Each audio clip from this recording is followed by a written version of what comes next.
पंजाबन TV देख रहे सारे दर्शकों का प्रोग्राम इमीग्रेशन अपडेट्स दे विच निघा स्वागत करते हैं। साडा नवा शो इमीग्रेशन अपडेट्स जिहड़ा तुसीं देख सकते हो हर सैटरडे बिल्कुल लाइव साडे फेसबुक पेज ते यूट्यूब ते तुहाडे मन दे विच भी जे कोई सवाल है, जे तुसीं भी बाहर जाण दे इच्छुक हो ते इस प्रोग्राम दे विच लाइव जुड़ के अपने सवालों दे जवाब लै सकदे हो। ते अज जिहड़े माहिर मेहमान नाल तुहाडी मुलाकात करावांगे उन्हां बारे तुहानूं दस देने आ जी। Amandeep Singh ji Panacea consultancy services तो कैनेडा स्टडी वीज़ा एक्सपर्ट ने जलंधर ते अपरा दे विच इन्हां दे ऑफिसिस ने ते बहुत सारे बच्चे स्टूडेंट वीज़ा लई इन्हां कोल आंदे ने ते उन्हां दे वीज़ास लगदे भी ने, बच्चे बाहर भी जांदे ने ते बिल्कुल ठीक सलाह दिंदे ने। इन्हां नाल अज गलबात होएगी। बहुत बहुत तुहाडा पंजाबन टीवी दे स्टूडियो दे विच स्वागत करदे हां। Thank you so much mega having me on the show again and I am sure जो आज आप डिस्कस करन जा रहे हैं वो जो भी व्यूअर्स हैं उन्हां लई बहुत ज़्यादा लाहेवंद होएगा। बिल्कुल ठीक गल है। ते कैनेडा स्टडी वीज़ा है ना, इहदे बारे अज असीं गलबात करांगे ते इत्थों शुरुआत करदे हां कि जे स्टडी वीज़ा दी असीं गल करिए ते किन्ने क वीज़ास इस वेले लग रहे ने? लास्ट टाइम आप गल की सी दो कैटेगरीज थी, एक SDS कैटेगरी जो है स्टूडेंट डायरेक्ट स्ट्रीम एंड एक जो जनरल स्टडी वीज़ा रूट है। सो कैटेगरी वाइज देखिए तो जो SDS ਦੇ ਵਿੱਚ ਲੱਗ ਰਿਹਾ ਉਹਦੇ ਵਿੱਚ 70% ਵੀਜ਼ਾ ਅੱਜ ਦੇ ਟਾਈਮ 'ਚ ਵੀ ਆ ਰਿਹਾ ਆ ਜੀ ਜਸਟ ਕੁਝ ਇੱਕ ਮਿਸਟੇਕਸ ਨੂੰ ਅਗਰ ਅਵੋਇਡ ਕਰ ਦੋ ਤਾਂ SDS ਕੇਸ ਦੇ ਵਿੱਚ ਵੀ ਕੈਨ ਅਸ਼ੋਰ ਕਿ ਵੀਜ਼ਾ ਆ ਹੀ ਜਾਏਗਾ। ਠੀਕ ਹੈ, ਜੋ SDS रूट नहीं है direct general study visa route है ਜਿਹਨੂੰ ਲੋਕ ਨॉन SDS ਵੀ ਕਹਿੰਦੇ ਆ ਤਾਂ ਉਸ ਦਾ ਇਸ ਟਾਈਮ ਦੇ ਉੱਤੇ it's not good to apply in that category. तो ਉਹਦੇ ਵਿੱਚ ਵੀਜ਼ਾ ਰੇਟ 5 ਦਾ 10% ਹੀ ਹੈ। So please avoid applying in non SDS ਜਾਂ ਫਿਰ ਜਨਰਲ ਸਟੱਡੀ ਵੀਜ਼ਾ ਕੈਟਾਗਰੀ। ਜੀ ਜੀ ਤੇ ਰਿਫਿਊਜ਼ਲ ਦੀ ਗੱਲ ਕਰੀਏ ਕਿ ਇਹ ਜਿਸ ਤਰ੍ਹਾਂ ਐਸਾ ਸੁਣਨ ਦੇ ਵਿੱਚ ਵੀ ਆਇਆ ਹੈ ਕਿ ਰਿਫਿਊਜ਼ਲ ਕਾਫੀ ਜ਼ਿਆਦਾ ਲੱਗ ਰਹੇ ਨੇ। ਪਹਿਲੇ ਤਾਂ ਇਹ ਜਾਣਦੇ ਆ ਕਿ ਕਿੰਨੀ ਕੁ ਸੱਚਾਈ ਹੈ ਇਸ ਗੱਲ ਦੇ ਵਿੱਚ। ਅਸੀਂ ਆਲੇ ਦੁਆਲੇ ਬਹੁਤ ਸਾਰੇ ਜੋ ਕਹ ਲਓ ਵੀ ਏਜੰਟਸ ਕੰਸਲਟੈਂਟਸ ਉਹਨਾਂ ਵੱਲੋਂ ਇਹ ਇੰਟਰਨੈਟ ਦੇ ਉੱਤੇ ਸੋਸ਼ਲ ਮੀਡੀਆ ਦੇ ਉੱਤੇ ਸੁਣ ਰਹੇ ਹਾਂ ਕਿ ਰਿਫਿਊਜ਼ਲਸ ਬਹੁਤ ਲੱਗ ਰਿਹਾ ਜੀ। To be very honest experience ਸਾਰੇ ਕਰ ਰਹੇ। ਉਹਦਾ ਰੀਜ਼ਨ ਸਿਰਫ ਇਹ ਹੋ ਰਿਹਾ ਹੈ ਕਿ ਉਹਨਾਂ ਕੋਲ ਸੀਟਸ ਲਿਮਿਟਡ ਹੈ ਐਂਡ ਐਪਲੀਕੈਂਟਸ ਜ਼ਿਆਦਾ ਹੋ ਰਹੇ ਆ ਐਂਡ उन्होंने प्रोफाइल बेसिस पे एप्लीकेशन चकनी है। जे थोड़ा प्रोफाइल अच्छा है, थोड़े सारे डॉक्यूमेंट्स पूरे है तो नहीं रिफ्यूजल्स नहीं आ रहे। सिर्फ जिन्होंने विच थोड़ी वाली कमी पेशी है उन्होंने रिफ्यूजल्स आ रहे हैं। But yes in comparison to past refusals ज़्यादा है ज़्यादा जी पास्ट नाल कंपैरिजन मतलब ये पास्ट ਅਸੀਂ ਕੋਵਿਡ ਤੋਂ ਪਹਿਲੇ ਦੇ ਟਾਈਮ ਦਾ pre covid time yes covid ਤੋਂ ਪਹਿਲੇ ਨਾਲ ਤੇ ਹੁਣ ਦੇ ਸਮੇਂ ਦਾ ਜੇ ਕੰਪੈਰੀਜ਼ਨ ਕਰੀਏ ਤੇ ਹੁਣ ਰਿਫਿਊਜ਼ਲ ਜਿਹੜੇ ਜ਼ਿਆਦਾ ਆ ਰਹੇ ਤੇ ਜੇ ਰੀਜ਼ਨਸ ਦੀ ਗੱਲ ਕਰੀਏ ਕਿ ਹੁਣ ਇੰਨੇ ਰਿਫਿਊਜ਼ਲਸ ਆਉਣ ਦਾ ਕੀ ਕਾਰਨ ਹੋ ਸਕਦਾ? पहला तो वही SDS category now they have assured कि कैनेडा वीज़ा ऑफिसर ये देख रहा है कि अगर ਇਹਦਾ प्रोफाइल अच्छा है, अगर ਇਹਦੇ 6 ਈਚ ਬੈਂਡਸ ਹੈ, ਆਪਾਂ 12th ਪਾਸ ਦੀ ਗੱਲ ਕਰ ਰਹੇ ਹਾਂ ਐਂਡ ਇਹਦੇ ਫਾਈਨੈਂਸਿਸ ਪ੍ਰੋਪਰਲੀ ਮੈਨੇਜਡ ਆ ਐਂਡ ਦੈਨ ਇਹਦਾ ਕੋਰਸ ਰੈਲੇਵੈਂਟ ਆ ਦੈਨ ਵੀਜ਼ਾਸ ਆ ਰਹੇ ਆ। ਇਹਨਾਂ ਦੇ ਵਿੱਚ ਕਿਸੇ ਵੀ ਚੀਜ਼ ਤੇ ਟਿਕ ਨਹੀਂ ਹੈ, ਮਤਲਬ you are not justifying your course, you are not financially stable ਜਾਂ ਫਿਰ ਤੁਸੀਂ SDS 'ਚ ਨਹੀਂ ਫॉल ਕਰ ਰਹੇ ਕਿਸੇ ਵੀ XYZ ਰੀਜ਼ਨ ਕਰਕੇ जो 5 ਰੀਜ਼ਨਸ SDS ਦੇ ਲਈ ਤਾਂ ਰਿਫਿਊਜ਼ਲ ਦੇ ਚਾਂਸਸ ਜ਼ਿਆਦਾ ਹੋ ਜਾਂਦੇ ਆ। ਸੋ ਆਪਾਂ ਇਹਨੂੰ ਕੈਟੇਗਰਾਈਜ਼ ਇਸ ਤਰ੍ਹਾਂ ਕਰ ਸਕਦੇ ਆ। ਸੋ ਅੱਜ ਦੇ ਟਾਈਮ 'ਚ ਫਸਟ ਥਿੰਗ ਹੈ ਕਿ you should apply in SDS। ਅਗਰ SDS ਨਹੀਂ ਹੈ ਤੁਸੀਂ ਤਿਆਰ ਰਹੋ ਕਿ ਰਿਫਿਊਜ਼ਲ ਦੇ ਚਾਂਸਸ ਮੋਰ ਦੈਨ 80% ਹੈਗੇ ਨੇ। ਜਦੋਂ ਇੱਕ ਬੱਚਾ ਸਟੂਡੈਂਟ ਵੀਜ਼ਾ ਤੇ ਸੋਚਦਾ ਹੈ ਕਿ ਹੁਣ ਮੈਂ ਕੈਨੇਡਾ ਜਾਣਾ ਹੈ ਨਾ, ਬੜੇ ਸੁਪਨੇ ਉਸ ਵੇਲੇ ਜਿੰਨੀ ਦੇਰ ਫਾਈਲ ਪ੍ਰੋਸੈਸ ਚੱਲਦਾ ਹੈ ਬੜੇ ਸੁਪਨੇ ਸਜੋ ਲੈਂਦਾ ਹੈ ਨਾ, ਸ਼ਾਪਿੰਗ ਕਰਨੀ ਹੈ, ਬਾਹਰ ਜਾਣਾ ਹੈ, कैरियर सैट करना है, नवी जिंदगी है, बहुत कुछ मन दे विच आंदा है। सपने उस वेले एकदम टुट जाते हैं जदों हाथ दे विच रिफ्यूजल आंदा। करेक्ट। हुण रिफ्यूजल आ गया है ते हुण नेक्स्ट स्टैप बच्चा की लवे? देखो फर्स्ट ऑफ ऑल मैं सारे स्टूडेंट्स ਨੂੰ ਜੋ ਮੇਰੇ ਕੋਲ ਕਾਉਂਸਲਿੰਗ ਲਈ ਵੀ ਆਉਂਦੇ ਆ ਤਾਂ देयर आर बेसिकली 3 ਪਾਰਟੀਆਂ। 3 ਪਾਰਟੀਆਂ ਹੁੰਦੀਆਂ ਜਦੋਂ ਵੀਜ਼ਾ ਐਪਲੀਕੇਸ਼ਨ ਲਗਾਉਂਦੇ ਆ। ਪਹਿਲੀ ਪਾਰਟੀ ਹੈ ਸਟੂਡੈਂਟ ਐਂਡ ਉਹਦੇ ਪੇਰੈਂਟਸ। ਸੋ ਉਹਨਾਂ ਦਾ ਕੰਮ ਆ ਆਪਣੇ ਡਾਕੂਮੈਂਟਸ ਨੂੰ ਪ੍ਰਿਪੇਅਰ ਕਰਨਾ, ਆਪਣੇ ਫਾਈਨੈਂਸਿਸ ਨੂੰ ਅਰੇਂਜ ਕਰਨਾ ਐਂਡ ਉਹ ਸਾਰੇ ਚੈੱਕਲਿਸਟ ਨੂੰ ਪੂਰਾ ਕਰਨਾ ਜੋ ਡਾਕੂਮੈਂਟਸ ਅਸੀਂ ਦੱਸਦੇ ਹਾਂ। ਸੋ that is the first primary party. Second party ਹੈ ਏਜੰਟ ਜਾਂ ਕੰਸਲਟੈਂਟ, ਰਾਈਟ। ਸੋ ਸਾਡਾ ਜੋ ਫਰਜ਼ ਹੈ ਉਹ ਹੈ ਉਹਨਾਂ ਸਾਰੇ ਡਾਕੂਮੈਂਟਸ ਨੂੰ ਪ੍ਰੋਪਰਲੀ ਫਾਈਲ ਕਰਨਾ, ਪ੍ਰੈਜ਼ੈਂਟ ਕਰਨਾ ਵੀਜ਼ਾ ਆਫਿਸਰ ਦੇ ਵੱਲ। ਠੀਕ ਹੈ। ਸੋ ਜਿਹੜੇ ਇਹ ਦੋ ਪਾਰਟੀਆਂ ਆ ਇਹਨਾਂ ਦੇ ਉੱਤੇ 90% ਕੇਸ ਦਾ ਜ਼ਿੰਮੇਵਾਰੀ ਹੁੰਦੀ ਆ। ਡਾਕੂਮੈਂਟੇਸ਼ਨ ਜੋ ਲੈ ਕੇ ਆ ਰਹੇ ਹਨ, ਡਾਕੂਮੈਂਟੇਸ਼ਨ ਜੋ ਫਾਈਲ ਕਰ ਰਹੇ ਹਨ ਐਂਡ 10% ਮਤਲਬ ਜੋ ਵੀਜ਼ਾ ਆਫਿਸਰ ਆ now he is going to assess it carefully, right. So visa officer will assure ਕਿ ਹਾਂਜੀ ਜੋ ਅਸੀਂ ਚੀਜ਼ਾਂ ਪ੍ਰੈਜ਼ੈਂਟ ਕੀਤੀਆਂ ਉਹ ਐਕਚੁਅਲ ਦੇ ਵਿੱਚ ਰੀਅਲ ਆ ਐਂਡ ਉਹ ਅਸੀਂ ਉਸ ਚੀਜ਼ ਨੂੰ ਜਸਟੀਫਾਈ ਕਰ ਪਾ ਰਹੇ ਹਾਂ and then he give the decision. So student ਨੂੰ ਇਹ ਮੰਨਣਾ ਪੈਣਾ ਕਿ ਹਾਂਜੀ refusal is not end of the road. So if there is something missing ਜੋ ਨਹੀਂ ਕਰ ਪਾ ਰਿਹਾ ਪਹਿਲੀ ਐਪਲੀਕੇਸ਼ਨ ਜਾਂ ਕਿਸੇ ਕਾਰਨ ਕਰਕੇ ਉਹ ਰਿਫਿਊਜ਼ ਹੈ, ਉਸ ਰੀਜ਼ਨ ਨੂੰ ਆਪਾਂ ਸਟੱਡੀ ਕਰਕੇ ਉਹਦੇ ਉੱਤੇ ਦੁਬਾਰਾ ਆਪਾਂ ਫਾਈਲ ਲਗਾ ਸਕਦੇ ਹਾਂ। There is always in refusal letter ਦੇ ਵਿੱਚ ਲਿਖਿਆ ਹੁੰਦਾ if you wish to reapply you can certainly reapply with the new fees ਜੋ ਵੀ ਉਹਨਾਂ ਨੇ ਲਿਖਿਆ ਹੁੰਦਾ, right. So it's not the end of the road. If refusal ਹੈ ਕੇਅਰਫੁਲੀ ਉਹਨੂੰ ਵਾਚ ਕਰੋ, ਰੀਜ਼ਨਸ ਨੂੰ ਸਮਝੋ ਐਂਡ ਅਕੋਰਡਿੰਗਲੀ ਫਿਰ ਰੀਅਪਲਾਈ ਦੇ ਲਈ ਜਾਓ। ਬਿਲਕੁਲ ਤੁਸੀਂ ਠੀਕ ਕਿਹਾ। ਤੇ ਅੱਜ ਇਮੀਗ੍ਰੇਸ਼ਨ ਅਪਡੇਟ ਪ੍ਰੋਗਰਾਮ ਦੇ ਵਿੱਚ ਬੜੇ ਹੀ ਖਾਸ ਟੌਪਿਕ ਨੂੰ ਲੈ ਕੇ ਅਸੀਂ ਗੱਲ ਕਰ ਰਹੇ ਹਾਂ। ਕੈਨੇਡਾ ਸਟੱਡੀ ਵੀਜ਼ਾ ਬਾਰੇ ਗੱਲਬਾਤ ਹੋ ਰਹੀ ਹੈ। ਰਿਫਿਊਜ਼ਲਸ ਕਿਉਂ ਇੰਨੇ ਜ਼ਿਆਦਾ ਲੱਗ ਰਹੇ ਨੇ, ਕੀ ਰੀਜ਼ਨਸ ਆ ਰਹੇ ਨੇ, ਤੇ ਅਸੀਂ ਰਿਫਿਊਜ਼ਲ ਤੋਂ ਬਾਅਦ ਕੀ ਨੈਕਸਟ ਸਟੈਪ ਲਈਏ, ਕਿੱਦਾਂ ਸਾਨੂੰ ਕਰਨਾ ਚਾਹੀਦਾ, ਸਾਰੀਆਂ ਗੱਲਾਂ ਦੇ ਅੱਜ ਜਵਾਬ ਸਾਨੂੰ ਮਿਲ ਰਹੇ ਨੇ। ਅਮਨਦੀਪ ਸਿੰਘ ਜੀ ਨਾਲ ਲਗਾਤਾਰ ਅਸੀਂ ਗੱਲਬਾਤ ਕਰ ਰਹੇ ਹਾਂ। ਜੇ ਤੁਹਾਡੇ ਮਨ ਦੇ ਵਿੱਚ ਵੀ ਕੈਨੇਡਾ ਸਟੱਡੀ ਵੀਜ਼ਾ ਨੂੰ ਲੈ ਕੇ ਕੋਈ ਵੀ ਸਵਾਲ ਹੈ ਤੇ ਸਾਡੇ ਫੇਸਬੁੱਕ ਤੇ ਲਾਈਵ ਜੁੜ ਕੇ ਤੁਸੀਂ ਉਹ ਸਵਾਲ ਪੁੱਛ ਸਕਦੇ ਹੋ। ਅਸੀਂ YouTube ਤੇ ਵੀ ਇਸ ਵੇਲੇ ਲਾਈਵ ਆ ਤੇ ਆਪਣੀ ਗੱਲਬਾਤ ਨੂੰ ਅੱਗੇ ਵਧਾਉਂਦੇ ਹਾਂ ਕਿ ਹੁਣ ਰਿਫਿਊਜ਼ਲ ਦੀ ਜਿਸ ਤਰ੍ਹਾਂ ਅਸੀਂ ਗੱਲ ਕਰ ਰਹੇ ਹਾਂ, ਇੱਕਦਮ ਰਿਫਿਊਜ਼ਲ ਆਇਆ, ਬੱਚਾ ਹਿਲ ਜਾਂਦਾ, ਉਹਨੇ ਸੋਚਿਆ ਨਹੀਂ ਹੁੰਦਾ। ਹੁਣ ਉਹਨੂੰ ਕੀ ਹੁੰਦਾ ਹੈ ਕਿ ਮੈਂ ਆਪਣਾ ਟਾਈਮ ਹੋਰ ਨਾ ਖਰਾਬ ਕਰਾਂ, ਇਮੀਡੀਏਟਲੀ ਉਹ ਰੀਅਪਲਾਈ ਕਰਦਾ ਹੈ, ਬਹੁਤ ਘੱਟ ਪੀਰੀਅਡ ਦੇ ਵਿੱਚ ਹੀ ਉਹ ਰੀਅਪਲਾਈ ਕਰ ਦਿੰਦਾ ਹੈ। ਤੁਸੀਂ ਕੀ ਸੁਜੈਸਟ ਕਰੋਗੇ ਇਹਦੇ ਵਿੱਚ? ਅਸੀਂ ਮੇਰੇ ਕੋਲ ਕਾਫੀ ਰਿਫਿਊਜ਼ਡ ਕੇਸਿਸ ਜੋ ਰੀਸੈਂਟਲੀ ਆਏ ਆ ਉਹਦੇ ਵਿੱਚ ਸਮਹਾਉ ਕੁਝ ਏਜੰਟਸ ਨੇ ਜੋ ਆਪਾਂ ਕਹਿੰਦੇ ਵੈਲਿਡ ਏਜੰਟਸ ਨਹੀਂ, ਉਹਨਾਂ ਨੇ ਬੱਚਿਆਂ ਦੇ ਦਿਮਾਗ ਦੇ ਵਿੱਚ ਇਹ ਗੱਲ ਪਾ ਦਿੱਤੀ ਕਿ ਪਹਿਲੀ ਵਾਰ ਉਹ ਰਿਫਿਊਜ਼ਲ ਦਿੰਦੀ ਹੈ ਇਸ ਲਈ ਦੂਸਰੀ ਵਾਰ ਲਗਾ ਦਿਓ ਵਿਦਆਊਟ ਟੇਕਿੰਗ ਇਨਟੂ ਕੰਸੀਡਰੇਸ਼ਨ ਕਿ ਕੀ ਰੀਜ਼ਨਸ ਆ ਐਂਡ ਉਹਦੇ ਲਈ ਕੀ ਕਰੈਕਟਿਵ ਐਕਸ਼ਨ ਲੈਣੇ ਆ ਐਂਡ ਉਹ ਰੀਅਪਲਾਈ ਕਰ same course same college with same documentation ਉਹ ਰੀਅਪਲਾਈ ਕਰਦੇ ਆ ਐਂਡ ਤੁੱਕਾ ਲੱਗ ਜਵੇ। ਆਈ ਐਮ ਨਾਟ ਸ਼ੋਰ ਕਿ ਤੁੱਕਾ ਲੱਗਦਾ ਆ ਬਟ ਯੈਸ ਫਿਰ ਰਿਫਿਊਜ਼ਲ ਦੁਬਾਰਾ ਹੀ ਆਉਂਦਾ ਆ। ਸੋ ਜੇ ਅਗਰ ਰਿਫਿਊਜ਼ਲ ਆ ਗਿਆ ਤਾਂ ਉਸ ਤੋਂ ਬਾਅਦ ਵਿੱਚ ਰੀਜ਼ਨਸ ਨੂੰ ਕੇਅਰਫੁਲੀ ਵਾਚ ਕਰਨਾ, ਉਹਨਾਂ ਦੇ ਰਿਗਾਰਡਿੰਗ ਆਪਣੇ ਲੈਟਰ ਆਫ ਐਕਸਪਲੇਨੇਸ਼ਨ ਤਿਆਰ ਕਰਨੀ ਐਂਡ ਜੋ ਰੀਜ਼ਨਸ ਆਏ ਉਹਨਾਂ ਨੂੰ ਬਹੁਤ ਹੀ ਅੱਛੇ ਤਰੀਕੇ ਨਾਲ ਜਸਟੀਫਾਈ ਕਰਕੇ ਹੀ ਪ੍ਰੈਜ਼ੈਂਟ ਕਰਨੀ ਚਾਹੀਦੀ ਹੈ ਸੈਕਿੰਡ ਟਾਈਮ ਫਾਈਲ। ਜੀ ਬਿਲਕੁਲ ਤੁਸੀਂ ਠੀਕ ਹੈ। ਪਰ ਇਹ ਵੀ ਸੁਣਨ ਦੇ ਵਿੱਚ ਆਇਆ ਕਿ ਅੱਜ ਕੱਲ ਜਿਹੜਾ ਇੱਕ ਰੀਜ਼ਨ ਆਂਦਾ ਹੈ ਉਹਨਾਂ ਜਿਹੜੇ ਉੱਥੇ ਦਿੱਤਾ ਜਾਂਦਾ ਹੈ ਉਹ ਪਤਾ ਹੀ ਹੋਣਾ ਤੁਹਾਨੂੰ, ਜ਼ਿਆਦਾਤਰ ਤੁਹਾਡੇ ਕੋਲ ਰੋਜ਼ ਬੱਚੇ ਆਉਂਦੇ ਆ।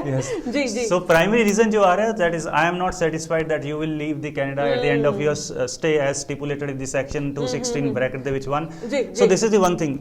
So ਇਹ ਇੱਕ ਜੈਨਰਿਕ ਲਾਈਨ ਹੈ, ਠੀਕ ਹੈ, ਐਂਡ ਅੱਜ ਕੱਲ ਰਿਫਿਊਜ਼ਲ ਸਿਰਫ ਇੱਕ ਲਾਈਨਰ ਦੇ ਵਿੱਚ ਵੀ ਆ ਰਿਹਾ ਬਟ ਜਨਰਲੀ ਜੋ ਰਿਫਿਊਜ਼ਲ ਆਉਂਦੇ ਉਹਦੇ ਵਿੱਚ ਨੈਕਸਟ ਇੱਕ ਅਲੱਗ ਪੁਆਇੰਟ ਮੈਂਸ਼ਨ ਹੁੰਦਾ ਹੈ that your studies are not relevant in the light of your existing study, previous studies, financial abilities, language abilities ਜਾਂ ਫਿਰ level of establishment. So ਇਹ ਜੇ 4-5 ਪੁਆਇੰਟਸ ਆ ਉਹਦੇ ਵਿੱਚ ਇੱਕ ਹੋਰ ਲਾਈਨ ਉਹਨਾਂ ਨੇ ਪਾਈ ਹੁੰਦੀ ਆ because of one or many reasons. ਕੋਈ ਇੱਕ ਜਾਂ ਫਿਰ ਸਾਰੇ ਰੀਜ਼ਨਸ ਕਰਕੇ ਉਹ ਵੀਜ਼ਾ ਰਿਫਿਊਜ਼ ਹੋਇਆ।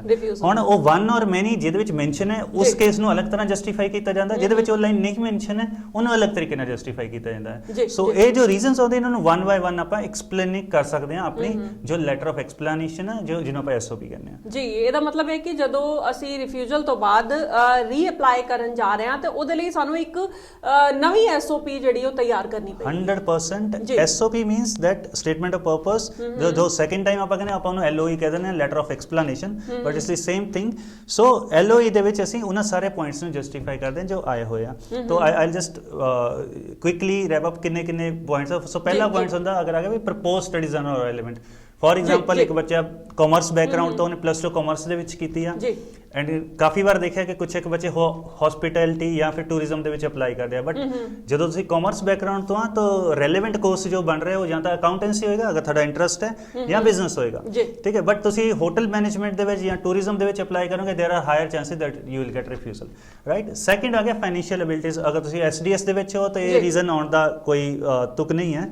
तो SDS ਦੇ ਵਿੱਚ ਇਹ ਰੀਜ਼ਨ ਹਾਰਡਲੀ ਹੀ ਆਉਂਦਾ ਬਟ ਜੇ ਆਇਆ ਆ ਇਹਦਾ ਮਤਲਬ ਤੁਹਾਨੂੰ ਦੇਖਣਾ ਪੈਣਾ ਹੈ ਕਿ ਜਿਹੜੇ ਤੁਹਾਡੇ ਬੈਂਕ ਬੈਲੈਂਸ ਆ ਉਹ ਕਿਆ ਉਹ ਕਰੈਕਟ ਸੀਗੇ ਜਾਂ ਫਿਰ ਜੋ ਰਿਡਕਸ਼ਨਸ ਹੋਈਆਂ ਆ ਰੀਸੈਂਟ ਸਟੇਟਮੈਂਟ ਦੇ ਵਿੱਚ ਉਹ ਕਰੈਕਟ ਸੀ। ਸੋ ਉਹਨਾਂ ਚੀਜ਼ਾਂ ਨੂੰ ਵਾਚ ਕਰਨਾ ਪੈਣਾ ਆ। ਦੈਨ ਆ ਜਾਂਦਾ ਹੈ reason level of establishment. So level of establishment ਨੂੰ ਕਿਸ ਤਰ੍ਹਾਂ ਆਪਾਂ ਦੇਖਦੇ ਹਾਂ ਕਿ ਇਟਸ ਨਾਟ ਫਾਈਨੈਂਸ਼ੀਅਲ ਕਿਉਂਕਿ ਫਾਈਨੈਂਸ਼ੀਅਲ ਐਬਿਲਿਟੀਜ਼ ਅਲੱਗ ਤੋਂ ਦਿੱਤਾ ਹੁੰਦਾ।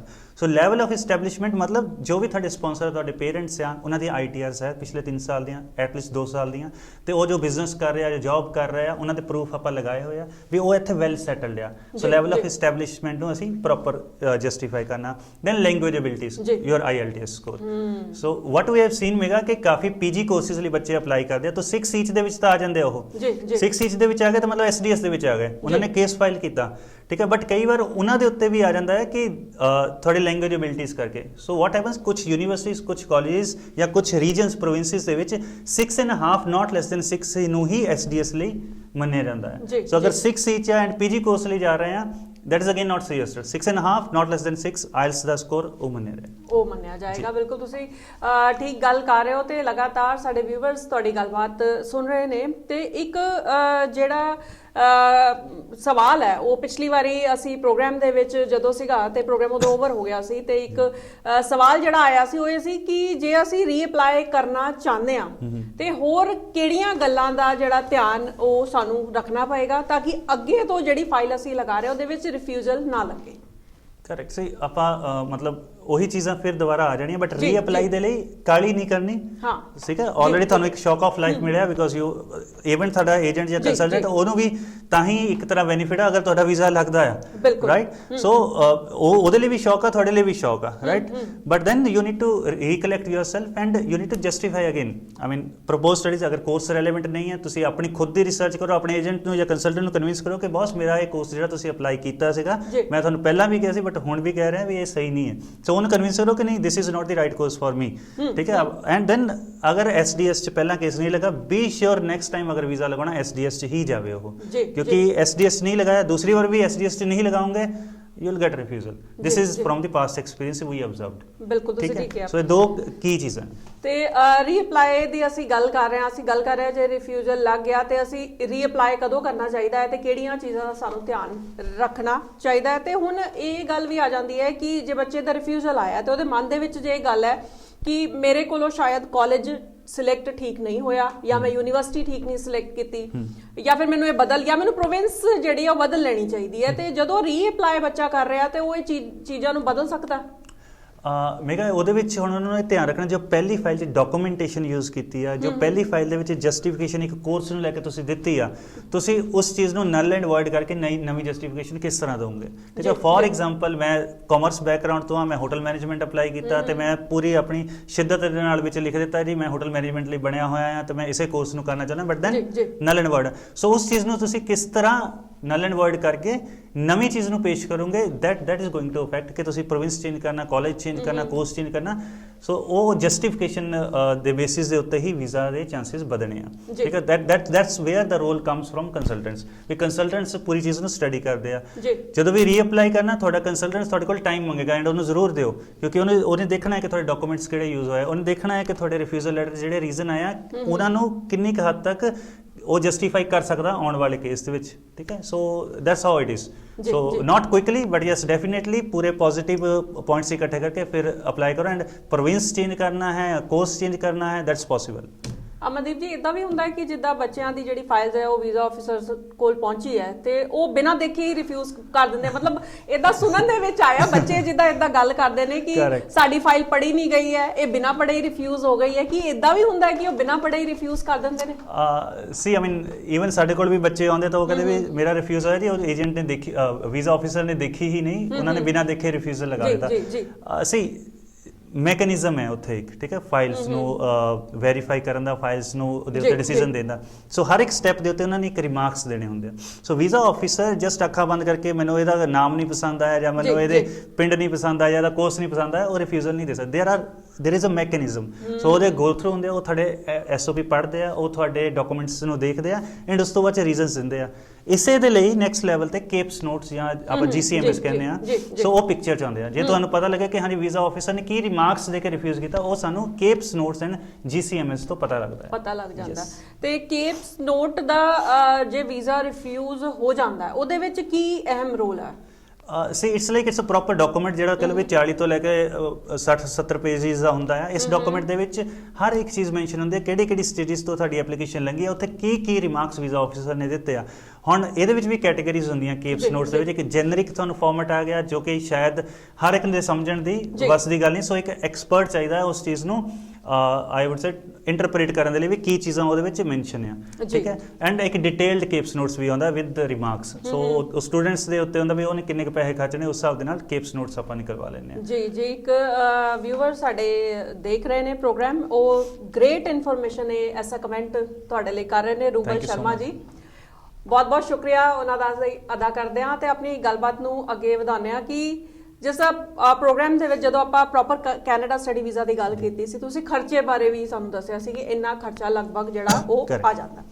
ਹੁਣ ਰਿਫਿਊਜ਼ਲ ਆ ਗਿਆ ਹੈ ਤੇ ਪਹਿਲੇ ਹੀ ਜਿਹੜਾ ਖਰਚਾ ਹੈ ਉਹ ਲੋਨ ਚੱਕ ਕੇ ਕੀਤਾ ਗਿਆ ਸੀਗਾ ਜਾਂ ਫਿਰ ਕਿਤੋਂ ਅਰੇਂਜ ਕਰਕੇ ਕੀਤਾ ਗਿਆ ਸੀ, ਹੁਣ ਫੇਰ ਖਰਚੇ ਦੇ ਉੱਪਰ ਖਰਚਾ ਆ ਗਿਆ ਹੈ ਨਾ, ਤੇ ਕਿੰਨੇ ਕੁ ਪੈਸੇ ਉਸ ਤੋਂ ਬਾਅਦ ਲੱਗਦੇ ਨੇ ਜਦੋਂ ਰਿਫਿਊਜ਼ਲ ਆ ਜਾਂਦਾ ਹੈ ਤੇ ਕਿੰਨਾ ਕੁ ਖਰਚਾ ਉਸ ਤੋਂ ਬਾਅਦ ਹੋਰ ਹੋ ਜਾਂਦਾ ਰੀਅਪਲਾਈ ਕਰਨ ਦੇ ਵਿੱਚ? ਓਕੇ, ਸੋ ਮੇਰਾ ਜੋ ਤੋਂ ਕਾਲਜ, ਕਿਉਂਕਿ ਜਦੋਂ ਪਹਿਲੀ ਵਾਰ ਫੀਸ ਆਪਾਂ ਪੇ ਕੀਤੀ ਹੈ ਜਾਂ GIC ਪੇ ਕੀਤਾ, ਉਹ ਅਗਰ ਤੋਂ ਸੇਮ ਕੋਰਸ ਨੂੰ ਜਸਟੀਫਿਕੇਸ਼ਨ 'ਚ ਇਸ਼ੂ ਆ ਰਿਹਾ ਆ ਤਾਂ SOP ਅਲੱਗ ਲਗਾ ਕੇ ਸਿਰਫ ਵੀਜ਼ਾ ਐਪਲੀਕੇਸ਼ਨ ਦੀ ਫੀਸ ਹੀ ਐਕਸਟਰਾ ਲੱਗਦੀ ਹੈ, ਐਂਡ ਉਹਦੇ ਵਿੱਚ ਵੀ ਕਿਉਂਕਿ ਬਾਇਓਮੈਟ੍ਰਿਕ ਹੋ ਚੁੱਕੇ ਹੁੰਦੇ ਆ ਤਾਂ ਜਿਹੜੇ $150 ਹੀ ਐਕਸਟਰਾ ਲੱਗਦੇ ਆ, ਠੀਕ ਹੈ। ਬਟ ਅਗਰ ਤੁਸੀਂ ਕਾਲਜ ਚੇਂਜ ਕਰ ਰਹੇ ਹੋ ਤਾਂ ਜਿਹੜਾ ਪੈਸਾ ਵਾਪਸ ਆਉਣਾ ਆ ਉਹਦੇ ਉੱਤੇ ਅਗਰ ਐਕਸਚੇਂਜ ਚਾਰजेस ਲੱਗਿਆ ਉਹ ਥੋੜਾ ਘਟਾ ਕੇ ਆਏਗਾ, ਤੁਸੀਂ ਨਵੇਂ ਕਾਲਜ ਦੀ ਫੀਸ ਦੇਖੋਗੇ ਜੋ ਡਿਫਰੈਂਸ ਹੋਏਗਾ ਉਹ ਤੁਹਾਨੂੰ ਪੇ ਕਰਨਾ ਪਏਗਾ। ਸੋ ਕੁੱਲ ਮਿਲਾ ਕੇ ਚੱਲੇ ਕਿ ਅਗਰ ਹਾਇਰ ਸਾਈਡ ਦੇ ਉੱਤੇ ਅਸੀਂ ਜਾਣਦੇ ਹਾਂ ਕੋਈ ਨਵਾਂ ਕੋਰਸ ਯੂਨੀਵਰਸਿਟੀ 'ਚ ਲੈ ਰਹੇ ਹਾਂ ਤਾਂ ਜੋ ਡਿਫਰੈਂਸ ਹੋਏਗਾ ਉਹੀ ਬੇਸਿਕਲੀ ਪੇ ਹੁੰਦਾ, ਮਤਲਬ ਅੰਡਰ 50,000 ਸਾਰੀ ਚੀਜ਼ ਹੋ ਜਾਂਦੀ ਆ। ਆਈ ਡੋਂਟ ਥਿੰਕ ਕਿ ਇਸ ਤੋਂ ਜ਼ਿਆਦਾ ਖਰਚਾ ਹੋਏਗਾ ਅਗਰ ਬੱਚਾ ਰੀਅਪਲਾਈ ਕਰਦਾ ਹੈ। ਬਟ ਹਾਂ, ਅਗਰ ਕੋਰਸ ਦੀ ਫੀਸ ਜ਼ਿਆਦਾ ਹੈ ਤਾਂ ਰਿਫੰਡ ਆਉਣ ਤੇ ਜਿਹੜੇ ਪੈਸੇ ਕੱਟ ਹੋਏ ਤੇ ਜਿਹੜੇ ਫਿਰ ਦੁਬਾਰਾ ਪੇ ਕਰਨ ਦੇ ਵਿੱਚ ਆਪਣੇ ਐਕਸਚੇਂਜ ਚਾਰਜ ਜਾਣੇ ਉਹ ਵਾਲੇ ਜਿਹੜੇ ਪੈਸੇ ਆ ਉਹ ਜ਼ਿਆਦਾ ਲੱਗ ਸਕਦੇ ਆ। But it's like 50,000 to 1 lakh whatever, ਮਤਲਬ ਇੰਨਾ ਕੁ ਲਾਸ ਹੁੰਦਾ ਬੱਚੇ ਨੂੰ। ਐਸਟੀਮੇਟ ਹੈ ਕਿ ਇੰਨਾ ਕੁ ਜਿਹੜਾ ਲਾਸ ਹੈ ਉਹ ਹੁੰਦਾ ਹੈ। ਤੇ ਹੁਣ ਸਮੇਂ ਦੀ ਗੱਲ ਕਰੀਏ ਜੇ ਕਿੰਨਾ ਕੁ ਸਮਾਂ ਲੱਗਦਾ ਹੈ ਪ੍ਰੋਸੈਸ ਦੇ ਵਿੱਚ ਜਦੋਂ ਆਪਾਂ ਰਿਫਿਊਜ਼ਲ ਤੋਂ ਬਾਅਦ ਰੀਅਪਲਾਈ ਕਰ ਰਹੇ ਹਾਂ? It's a fresh application for visa officer. So अगर उन्होंने refusal तो बाद reapply किया, it's a fresh application for them. They'll take their own sweet time. So जो ਅੱਜ ਦੇ ਟਾਈਮ ਦੇ ਵਿੱਚ 2.5 ਤੋਂ ਲੈ ਕੇ 4 ਮਹੀਨੇ ਲੱਗ ਰਹੇ ਆ ਉਹ ਉਸੇ ਤਰੀਕੇ ਨਾਲ ਚੱਲਣਗੇ। yes so it will be considered as a fresh case for them.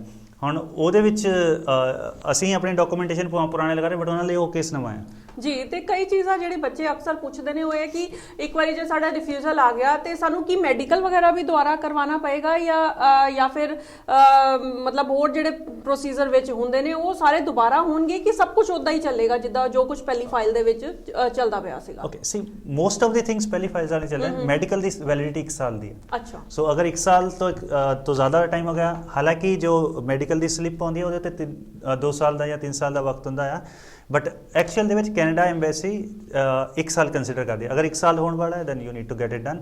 ਬਾਕੀ ਚੀਜ਼ਾਂ ਤਾਂ ਸੇਮ ਚੱਲ ਰਹੀਆਂ। ਬਾਇਓਮੈਟ੍ਰਿਕ ਆਲਰੇਡੀ ਹੋਇਆ, ਦੈਟਸ 1 ਸਟੈਪ ਕੱਟ ਡਾਊਨ ਕਿ ਤੁਹਾਨੂੰ ਹੁਣ ਨਵੀਂ ਕੇਸ ਦੀ ਵਾਰ ਨੂੰ ਬਾਇਓਮੈਟ੍ਰਿਕ ਨਹੀਂ ਦੇਣਾ, ਉਹ ਸਮਾਂ ਬਚ ਜਾਏ। ਅੱਛਾ, ਬਾਇਓਮੈਟ੍ਰਿਕ ਜਿਹੜੇ ਹੈ ਜੋ ਪਹਿਲੀ ਫਾਈਲ ਦੇ ਵਿੱਚ ਹੈ ਉਹੀ ਐਜ਼ ਇਟ ਇਜ਼, ਉਹਦੀ ਵੈਲਿਡਿਟੀ 10 ਸਾਲ ਹੁੰਦੀ ਹੈ। ਅੱਛਾ, 10 ਸਾਲ। ਸੋ ਅਗਲੇ 10 ਸਾਲ ਤੱਕ ਜਿੰਨੀ ਵਾਰ ਵੀ ਉਹ ਕਿਸੇ ਵੀ ਮਤਲਬ ਵਰਕ ਪਰਮਿਟ ਲਈ ਅਪਲਾਈ ਕਰ ਰਿਹਾ, PR ਲਈ ਅਪਲਾਈ ਕਰ ਰਿਹਾ, same biometrics will be considered. ਜੀ। ਤੇ ਇੱਕ ਵਾਰੀ ਹੋਰ ਬੱਚਿਆਂ ਨੂੰ ਇਹ ਗੱਲ ਜ਼ਰੂਰ ਸਮਝਾਵਾਂਗੇ ਕਿ ਨਿਰਾਸ਼ ਨਹੀਂ ਹੋਣਾ, ਹੈ ਨਾ। ਰਿਫਿਊਜ਼ਲ ਜਦੋਂ ਆ ਜਾਂਦੇ ਨੇ ਕਿ ਬੜੀ ਨਿਰਾਸ਼ਾ ਬੱਚਿਆਂ ਦੇ ਵਿੱਚ ਦੇਖਣ ਨੂੰ ਮਿਲਦੀ ਹੈ, ਬੱਚੇ ਬੜੇ ਡਿਪਰੈਸ ਹੋ ਜਾਂਦੇ ਨੇ ਕਿ ਅਸੀਂ ਇਹ ਨਹੀਂ ਸੋਚਿਆ ਸੀ, ਕਿਉਂਕਿ ਹਰ ਕੋਈ ਇਹ ਸੋਚ ਕੇ ਵੀਜ਼ਾ ਫਾਈਲ ਲਗਾਉਂਦਾ ਹੈ ਕਿ ਮੇਰਾ ਵੀਜ਼ਾ ਲੱਗ ਜਾਣਾ ਤੇ ਮੈਂ ਬਾਹਰ ਚਲੇ ਜਾਣਾ।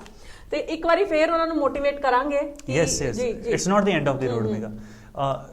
ਟੂ ਵੈਰੀ ਆਨੈਸਟ, ਜਦੋਂ ਅਸੀਂ ਬੱਚੇ ਦਾ ਵੀਜ਼ਾ ਅਪਲਾਈ ਕਰਦੇ ਹਾਂ ਸਾਨੂੰ ਪਤਾ ਇਹ ਬਹੁਤ ਕਹ ਲਓ ਵੀ ਡੂੰਘੀ ਫੀਲਿੰਗ ਹੁੰਦੀ ਉਹਨਾਂ ਦੇ ਵਿੱਚ ਕਿ ਮੈਂ ਕੈਨੇਡਾ ਜਾ ਕੇ ਪੜ੍ਹਨਾ ਹੈ, ਕਿਉਂਕਿ ਉਹਨਾਂ ਦੇ ਦੋਸਤ ਹੈ, ਉਹਨਾਂ ਦੀ ਫੈਮਿਲੀ ਹੈ, ਜਾਂ ਫਿਰ ਉਹਨਾਂ ਦੇ ਆਸ-ਪਾਸ ਸੁਣਿਆ ਵੀ ਕਿੰਨੀ ਅੱਛੀ ਲਾਈਫ ਆ ਉੱਥੇ। ਸੋ ਉਹ ਆਪਣਾ ਸਾਰਾ ਪੂਰਾ ਮਾਈਂਡ ਸੈਟ ਹੈ ਅਕੋਰਡਿੰਗਲੀ ਬਣਾ ਕੇ ਬੈਠੇ ਹੁੰਦੇ ਆ, ਠੀਕ ਹੈ। ਬਟ ਜਦੋਂ ਰਿਫਿਊਜ਼ਲ ਆ ਜਾਂਦਾ then it's all gone for them, ਠੀਕ ਹੈ। But to be very honest, ਮੈਂ ਸਾਰੇ ਬੱਚਿਆਂ ਨੂੰ ਇਹੀ ਕਹਿਣਾ ਕਿ this is not end of the road.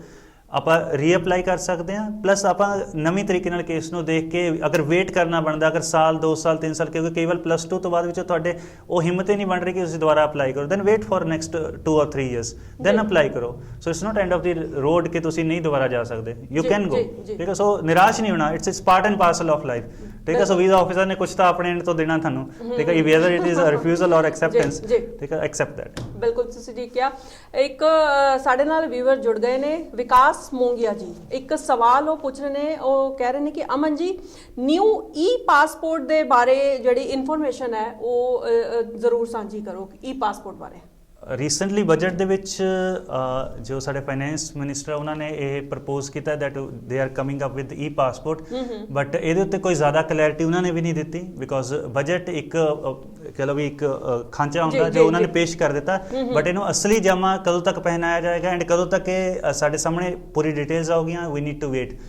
There's no like detailed information is provided by anyone on e-passport, but ਅਗਰ ਉਹ ਆ ਜਾਂਦੇ ਬਹੁਤ ਅੱਛਾ ਹੋਏਗਾ ਜੀ. ਤੇ ਆਰਜੇ ਮੰਨਤ ਵੀ ਸਾਡੇ ਨਾਲ ਜੁੜੇ ਨੇ ਤੇ ਬ੍ਰਿਲੀਅੰਟ ਸੁਜੈਸ਼ਨਸ ਤੁਹਾਨੂੰ ਕਮੈਂਟ ਜਿਹੜਾ ਹੈ ਇਹ ਮਿਲ ਰਿਹਾ ਹੈ ਤੇ ਵਾਕਈ ਜਿਹੜੇ ਬੱਚੇ ਬਾਹਰ ਜਾਂਦੇ ਇੱਛੁਕ ਨੇ ਜਾਂ ਫਿਰ ਕਿਸੇ ਕਾਰਨ ਰਿਫਿਊਜ਼ਲ ਆਇਆ ਤੇ ਅੱਜ ਦਾ ਇਹ ਖਾਸ ਪ੍ਰੋਗਰਾਮ ਤੁਹਾਡੇ ਲਈ ਹੈ. ਬਹੁਤ ਖਾਸ ਸਵਾਲਾਂ ਦੇ ਜਵਾਬ ਦੇ ਰਹੇ ਨੇ ਅਮਨਦੀਪ ਸਿੰਘ ਜੀ ਸਟੂਡੀਓ ਦੇ ਵਿੱਚ ਸਾਡੇ ਨਾਲ ਨੇ. ਤੇ ਅਗਲਾ ਸਵਾਲ ਹੁਣ ਇਹੀ ਕਰਦੇ ਹਾਂ ਕਿ ਜਿਸ ਤਰ੍ਹਾਂ ਤੁਹਾਡੇ ਤੋਂ ਮੈਂ ਪੁੱਛਿਆ ਕਿ ਪ੍ਰੋਵਿੰਸ ਚੇਂਜ, ਤੁਸੀਂ ਦੱਸਿਆ ਕਿ ਪ੍ਰੋਵਿੰਸ ਵੀ ਚੇਂਜ ਹੋ ਸਕਦੀ ਹੈ ਤੇ ਕੋਰਸ ਵੀ ਚੇਂਜ ਹੋ ਸਕਦਾ ਹੈ ਤੇ ਰਿਫਿਊਜ਼ਲ ਆਉਂਦਾ ਹੈ ਤੇ ਉਸ ਵੇਲੇ ਬੱਚੇ ਦਾ ਮਨ ਜੇ ਕੰਟਰੀ ਚੇਂਜ ਕਰਨ ਦਾ ਬਣ ਜਾਂਦਾ ਕਿ ਹੁਣ ਮੈਂ ਕੈਨੇਡਾ ਨਹੀਂ ਜਾਣਾ ਤੇ ਉਹਦੇ ਲਈ ਫਿਰ ਫੀਸ ਵਗੈਰਾ ਸਭ ਰਿਫੰਡ ਹੋ ਜਾਂਦੀ ਹੈ ਤੇ ਉਹ ਕੰਟਰੀ ਚੇਂਜ ਕਰ ਸਕਦਾ ਹੈ? Definitely yes. ਇਟਸ ਲਾਈਕ ਅੱਜ ਕੱਲ ਕਾਫੀ ਅੱਛਾ ਟ੍ਰੈਂਡ ਚੱਲਿਆ ਹੈ. ਨਹੀਂ ਮਤਲਬ ਕਿ ਇਹ ਰਾਈਟ ਡਿਸੀਜਨ ਹੋਏਗਾ ਕਹਿਣ ਦਾ ਮਤਲਬ ਹੈ? ਸੀ ਇਹ basically case to case differ ਕਰਦਾ ਹੈ. ਸੋ ਕਾਫੀ ਏਜੰਟਸ ਐਂਡ ਕੰਸਲਟੈਂਟ ਹੈਗੇ ਵੀ ਕੈਨੇਡਾ ਇਹਦਾ ਨਹੀਂ ਬਣ ਰਿਹਾ, ਚਲੋ ਇਹਨੂੰ ਯੂਕੇ ਭੇਜ ਦਿੰਦੇ ਆ. ਐਂਡ ਅਕਸਰ ਬੱਚੇ ਦਾ ਵੀ ਮੇਰਾ ਕੈਨੇਡਾ ਨਹੀਂ ਬਣ ਰਿਹਾ, ਤੁਸੀਂ ਮੈਨੂੰ ਯੂਕੇ ਭੇਜ ਦਿਓ, ਤੇ ਯੂਕੇ ਨਹੀਂ ਭੇਜਣਾ ਚਲੋ ਆਸਟ੍ਰੇਲੀਆ ਭੇਜ ਦਿਓ. ਸੋ ਉਹਨੂੰ ਲੱਗਦਾ ਵੀ ਮੈਂ ਬਸ ਪੰਜਾਬ ਤੋਂ ਬਾਹਰ ਨਿਕਲ ਜਾਵਾਂ, right? So that is actually calculative decision ਹੋਣਾ ਚਾਹੀਦਾ ਹੈ. ਅਗਰ ਰਿਫੰਡ ਆ ਰਿਹਾ ਜਾਂ ਕਿੰਨਾ ਕੱਟ ਕੇ ਆ ਰਿਹਾ, ਉਹੀ 50-70 ਹਜ਼ਾਰ ਜੋ ਵੀ ਲਾਸ ਹੋ ਰਿਹਾ ਤੁਹਾਨੂੰ, ਐਂਡ ਉਸ ਤੋਂ ਬਾਅਦ ਜੋ ਯੂਕੇ ਦੇ ਵਿੱਚ, ਕਿਉਂਕਿ ਨੈਕਸਟ ਪ੍ਰੈਫਰਡ ਚੋਇਸ ਯੂਕੇ ਹੀ ਹੈ ਸਾਰਿਆਂ ਦੇ ਲਈ, ਕਿਉਂਕਿ ਉਹਦੇ ਵਿੱਚ ਆਇਲਸ ਦੇ ਬੈਂਡਸ ਜਿਹੜੇ ਉਹ ਇੱਕ ਮਤਲਬ 5.5 ਐਕਸੈਪਟ ਹੋ ਜਾਂਦੇ ਆ +2 ਵਾਲਿਆਂ ਦੇ. ਸੋ ਕੰਟਰੀ ਚੇਂਜ ਕਰਨਾ no issue, you can do that, but that's again calculative decision ਹੋਣਾ ਚਾਹੀਦਾ ਕਿ ਉੱਥੇ 3 ਸਾਲ ਦੀ ਸਟੱਡੀ ਤੋਂ ਬਾਅਦ ਤੁਹਾਡਾ ਫਿਊਚਰ ਕੀ ਹੈ. 2 ਸਾਲ ਦਾ ਵਰਕ ਪਰਮਿਟ ਹੈ, 2 ਸਾਲ ਪਰ ਵਰਕ ਪਰਮਿਟ ਤੋਂ ਬਾਅਦ PR ਦੇ ਆਪਸ਼ਨਸ ਹੈ ਜਾਂ ਨਹੀਂ ਹੈ, ਠੀਕ ਹੈ? I myself will always say Canada is the brightest country to settle in. Very simple. ਹਾਂ, ਅਗਰ ਤੁਹਾਨੂੰ ਲੱਗ ਰਿਹਾ ਆ ਅਗਰ ਤੁਸੀਂ ਆਇਲਸ ਨਹੀਂ ਕਰ ਪਾ ਰਹੇ ਪ੍ਰੋਪਰ ਬੈਂਡਸ ਨੇ, ਅਗਰ ਤੁਹਾਨੂੰ ਲੱਗ ਰਿਹਾ ਵੀ ਤੁਸੀਂ SDS ਤੇ ਨਹੀਂ ਮੂਵ ਕਰ ਪਾਉਂਗੇ ਐਂਡ ਤੁਹਾਨੂੰ ਕੋਈ ਸੈਕਿੰਡ ਆਪਸ਼ਨ ਚਾਹੀਦਾ ਹੈ, then you can consider UK ਜੀ. ਤੇ ਇੱਕ ਹੋਰ ਸਵਾਲ ਜਿਹੜਾ ਆਇਆ ਹੈ ਵਿਕਾਸ ਮੋਂਗੀਆ ਜੀ ਦਾ, ਉਹ ਕਹਿ ਰਹੇ ਨੇ ਕਿ ਅਮਨ ਜੀ ਪਲੀਜ਼ ਇਹ ਦੱਸਿਓ ਕਿ ਕਿਸੇ ਕੰਟਰੀ ਵਿੱਚ ਸੈਟਲ ਹੋਣ ਦੇ ਲਈ ਸੋਲਿਡ ਟਰੈਵਲ ਹਿਸਟਰੀ ਹੋਣੀ ਜ਼ਰੂਰੀ ਹੈ ਕਿਆ? ਸੋ travel is a different thing and getting settled is a different thing. ਠੀਕ ਹੈ? ਟੂਰਿਸਟ ਵੀਜ਼ਾ ਲਈ ਕਾਫੀ ਵਾਰ ਐਸਾ ਮੰਨਿਆ ਜਾਂਦਾ ਹੈ ਕਿ ਟੂਰਿਸਟ ਵੀਜ਼ਾ ਅਗਰ ਤੁਸੀਂ ਕੈਨੇਡਾ ਦਾ ਲੈਣਾ ਫੋਰ ਐਗਜ਼ਾਮਪਲ, ਤਾਂ ਤੁਹਾਡੇ ਕੋਲ ਰੀਸੈਂਟ ਹਿਸਟਰੀ ਹੋਣੀ ਚਾਹੀਦੀ ਆ. ਬਟ ਹੁਣ ਰੀਸੈਂਟ ਤਾਂ ਕੋਵਿਡ ਸੀਗਾ, nobody travelled a lot, so in case somebody want to enjoy Christmas in Canada, so ਉਹਨਾਂ ਨੂੰ ਟਰੈਵਲ ਹਿਸਟਰੀ ਦੀ ਨਹੀਂ, ਅੱਛੇ ਫੰਡਸ ਐਂਡ ਅੱਛੇ ਐਸਟੈਬਲਿਸ਼ਮੈਂਟ ਦੀ ਲੋੜ ਹੈ, ਠੀਕ ਹੈ? So settlement is totally different thing, ਠੀਕ ਹੈ, ਟਰੈਵਲ ਦੇ ਨਾਲ. ਸੋ ਟੂਰਿਸਟ ਵੀਜ਼ਾ ਅਲੱਗ ਚੀਜ਼ ਆ, ਸੈਟਲ ਹੋਣਾ ਅਲੱਗ ਚੀਜ਼ ਆ. PR ਦੇ ਲਈ ਤੁਹਾਡੇ ਜਿਹੜੇ ਜੌਬ ਨੌਕ ਕੋਡਸ ਆ ਉੱਥੇ ਓਪਨ ਆ, ਜਾਂ ਤੁਹਾਡੇ ਲਈ ਇਨਵੀਟੇਸ਼ਨਸ ਆ ਰਹੇ ਆ ਕਿਸੇ ਪ੍ਰੋਵਿੰਸ ਤੋਂ, ਉਹਦੇ ਉੱਤੇ ਡਿਪੈਂਡ ਕਰਦਾ. ਟੂਰਿਸਟ ਵੀਜ਼ਾ ਲਈ ਯੈਸ, ਅਗਰ ਆਪਾਂ ਕੋਵਿਡ ਤੋਂ ਪਹਿਲਾਂ ਦੇਖੀਏ ਤਾਂ ਟਰੈਵਲ ਹਿਸਟਰੀ ਕਈ ਚੀਜ਼ਾਂ ਦੇ ਵਿੱਚ ਦੇਖੀ ਜਾਂਦੀ ਸੀ, but there are people like I myself travelled to UK without any travel history, so that's not required as a ਮਤਲਬ ਜੋ ਆਰਟਿਸਟਿਕ ਹੁੰਦਾ ਨਾ ਸਾਈਨ, ਉਹਦੇ not required. ਇੱਕ ਵਾਰੀ ਜੇ ਬੱਚੇ ਦਾ ਰਿਫਿਊਜ਼ਲ ਆਂਦਾ ਉਹ ਫਿਰ ਰੀਅਪਲਾਈ ਕਰਦਾ, ਉਹਦਾ ਫਿਰ ਰਿਫਿਊਜ਼ਲ ਆਂਦਾ, 2 ਵਾਰੀ ਜੇ ਉਹਦਾ ਰਿਫਿਊਜ਼ਲ ਆ ਜਾਏ, ਜਾਂ ਮਤਲਬ ਇਹ ਸਵਾਲ ਇਹ ਹੈ ਕਿ ਪੋਜ਼ਿਟਿਵਲੀ ਉਹ ਕਦੋਂ ਤੱਕ ਰੀਅਪਲਾਈ ਕਰ ਸਕਦਾ ਹੈ, ਮਤਲਬ ਰਿਫਿਊਜ਼ਲ ਆਉਣ ਤੋਂ ਬਾਅਦ? See I mean 2 times is a good try, ਠੀਕ ਹੈ, ਅੰਟਿਲ ਅਨਲੈਸ ਕਿ ਤੁਸੀਂ ਬਸ ਦੂਸਰੀ ਵਾਰ ਰੀਅਪਲਾਈ ਸਿਰਫ ਉਹੀ ਫਾਈਲ ਨੂੰ ਦੁਬਾਰਾ ਚੱਕ ਕੇ ਨਹੀਂ ਪੇਸ਼ ਕੀਤਾ. ਸੋ ਸੈਕਿੰਡ ਟਾਈਮ ਜਦੋਂ ਕਰੋ ਤਾਂ ਉਹਨੂੰ ਬਹੁਤ ਅੱਛੇ ਤਰੀਕੇ ਨਾਲ ਕਰੋ, ਲੇਕਿਨ ਫਿਰ ਵੀ ਕੁਝ ਰਿਫਿਊਜ਼ਲ ਦੁਬਾਰਾ ਆ ਰਹੇ ਆ, then we need to think, we need to sit back and think ਕਿਹੜੇ ਰੀਜ਼ਨਸ ਰਹੇ ਆ, ਕਿ ਇਹ ਪਹਿਲੇ ਵਾਲੇ ਰੀਜ਼ਨ ਸੇਮ ਹੀ ਆਇਆ ਜਾਂ ਫਿਰ ਉਹਨਾਂ ਦੇ ਵਿੱਚ ਕੁਝ ਘੱਟ ਵੱਧ ਕਰਕੇ ਇਹਨਾਂ ਨੇ ਭੇਜਿਆ, then we need to find that weak point and reapply ਕਰ ਸਕਦੇ ਹਾਂ. ਅਸੀਂ 5 ਵਾਰ ਰਿਫਿਊਜ਼ਲ ਤੋਂ ਬਾਅਦ ਵੀ ਬੱਚੇ ਕੈਨੇਡਾ ਗਏ ਆ, ਠੀਕ ਹੈ, ਮਤਲਬ ਉਸ ਤੋਂ ਬਾਅਦ ਵੀ ਵੀਜ਼ਾ ਆਉਂਦਾ. So it's just you need to satisfy all those doubts which visa officer is having. So ਉਹਨਾਂ ਡਾਊਟਸ ਨੂੰ ਸੈਟੀਸਫਾਈ ਕਰਨ ਦੇ ਲਈ ਤੁਹਾਨੂੰ ਵੇਟ ਕਰਨੀ ਚਾਹੀਦੀ ਹੈ. Like this is not the momentum. ਅੱਜ ਦਾ ਮੋਮੈਂਟਮ ਸ਼ਾਇਦ ਇਹ ਨਹੀਂ ਹੈ ਕਿ ਜੇ ਤੁਹਾਡੇ 2 ਰਿਫਿਊਜ਼ਲ ਜਾਂ 3 ਰਿਫਿਊਜ਼ਲ ਆ ਗਏ ਉਸ ਤੋਂ ਬਾਅਦ ਤੁਸੀਂ ਇਮੀਡੀਏਟਲੀ ਫਾਈਲ ਲਾਂਚ ਕਰੋ. You need to sit back, you need to think ਕਿ ਕੀ ਰੀਜ਼ਨਸ ਹੈ, ਉਹਨਾਂ ਨੂੰ ਕਿਸ ਤਰ੍ਹਾਂ ਅੱਛੇ ਤਰੀਕੇ ਨਾਲ ਜਸਟੀਫਾਈ ਕਰਕੇ ਅਸੀਂ ਵੀਜ਼ਾ ਪ੍ਰੋਸੈਸ ਕਰ ਸਕਦੇ ਹਾਂ. ਅਗਰ ਕੋਈ ਵੀਕ ਪੁਆਇੰਟ ਹੈ ਦੈਨ ਉਹਨੂੰ ਰਿਮੂਵ ਕਰੋ. ਫੋਰ ਐਗਜ਼ਾਮਪਲ ਕਿਸੇ ਇੱਕ ਮੋਡਿਊਲ 'ਚੋਂ ਨੰਬਰਸ ਘੱਟ ਆ ਤੁਹਾਡੇ ਆਇਲਸ ਦੇ ਵਿੱਚੋਂ, ਜਾਂ ਫਿਰ ਤੁਹਾਡੇ ਕਿਸੇ ਸਬਜੈਕਟਸ ਦੇ ਵਿੱਚੋਂ ਤੁਸੀਂ ਵੀਕ ਸੀਗੇ ਐਂਡ ਉਸ ਵਜ੍ਹਾ ਨਾਲ ਰਿਫਿਊਜ਼ਲ ਆਇਆ indirectly, then you need to work on that. ਜੀ ਤੇ ਬਹੁਤ ਸਾਰੇ ਸਵਾਲਾਂ ਦੇ ਵਧੀਆ ਜਵਾਬ ਦੇ ਰਹੇ ਨੇ Amandeep Singh ji, Panacea consultancy service services Canada study visa expert ਨੇ ਜਲੰਧਰ ਦੇ ਵਿੱਚ ਅਪਰਾ ਦੇ ਵਿੱਚ ਇਹਨਾਂ ਦੇ ਆਫਿਸਿਸ ਨੇ ਕਿ ਹਜ਼ਾਰਾਂ ਸਟੂਡੈਂਟਸ ਨੂੰ ਹਲੇ ਤੱਕ ਬਾਹਰ ਭੇਜ ਚੁੱਕੇ ਨੇ ਤੇ ਬਹੁਤ ਸਾਰੇ ਰਿਫਿਊਜਲ ਕੇਸਿਸ ਵੀ ਮੈਨੇਜ ਕਰ ਰਹੇ ਨੇ ਤੇ ਬੱਚਿਆਂ ਦੇ ਵੀਜ਼ਾਸ ਵੀ ਲੱਗ ਰਹੇ ਨੇ। ਆਪਣੀ ਗੱਲਬਾਤ ਨੂੰ ਅੱਗੇ ਵਧਾਉਂਦੇ ਆ ਕਿ ਇੱਕ ਜਿਹੜਾ ਸਵਾਲ ਉਹ ਪਿਛਲੀ ਵਾਰ ਸਾਨੂੰ ਆਇਆ ਸੀਗਾ, ਸਵਾਲ ਇਹ ਸੀਗਾ ਕਿ ਇੱਕ ਸਾਡੇ ਦਰਸ਼ਕ ਹੈ ਉਹ ਇਹ ਕਹਿਣਾ ਚਾਹੁੰਦੇ ਸੀ ਸਾਨੂੰ ਕਿ ਤੁਸੀਂ ਬੱਚਿਆਂ ਨੂੰ ਬਾਹਰ ਜਾਣ ਲਈ ਇੰਨਾ ਪ੍ਰੇਰਿਤ ਕਰਦੇ ਹੋ, ਤੁਸੀਂ ਕਿਉਂ ਨਹੀਂ ਕਹਿੰਦੇ ਕਿ ਤੁਸੀਂ ਪੰਜਾਬ ਦੇ ਵਿੱਚ ਰਹੋ? It's a very good question. Ji ji See, I'll give my background कि मैं एक्चुअली जो इंडिया ਦੇ ਟੌਪ ਬਿਜ਼ਨਸ ਸਕੂਲਸ ਆ IIMs ਆ ਜਾਂ ਟੌਪ ਟੈਕਨੋਲੋਜੀਕਲ ਇੰਸਟੀਟਿਊਟਸ ਆ IITs ਆ, ਸੋ ਉਹਨਾਂ ਦੇ ਲਈ ਜੋ ਆਨਲਾਈਨ ਕੋਰਸਿਸ ਆ ਉਹਨਾਂ ਲਈ ਬੱਚੇ ਰਿਕਰੂਟ ਕਰਦਾ ਆਲ ਇੰਡੀਆ ਦੇ ਵਿੱਚ। ਸੋ ਬਿਲੀਵ ਮੀ, ਅਗਰ 5 ਲੱਖ ਦਾ ਕੋਰਸ ਹੈ IIT ਜਾਂ IIM ਦਾ, ਤਾਂ ਪੰਜਾਬ ਦਾ ਇੱਕ ਵੀ ਬੱਚਾ ਉਹਦੇ ਲਈ ਅਪ ਨਹੀਂ ਹੈ, ਜਦ ਕਿ ਗੁੜਗਾਉਂ ਬੈਂਗਲੌਰ ਦੇ ਬੱਚੇ they are doing it and they are securing good jobs India ਦੇ ਵਿੱਚ। ਬਟ ਪੰਜਾਬ ਦੇ ਬੱਚੇ ਉਹ ਕਹਿੰਦੇ ਜੇ 5 ਲੱਖ ਲਗਾਉਣਾ ਹੀ ਹੈ ਤਾਂ ਮੈਂ ਬਾਹਰ ਲਈ ਨਾ ਲਾ ਲਵਾਂ।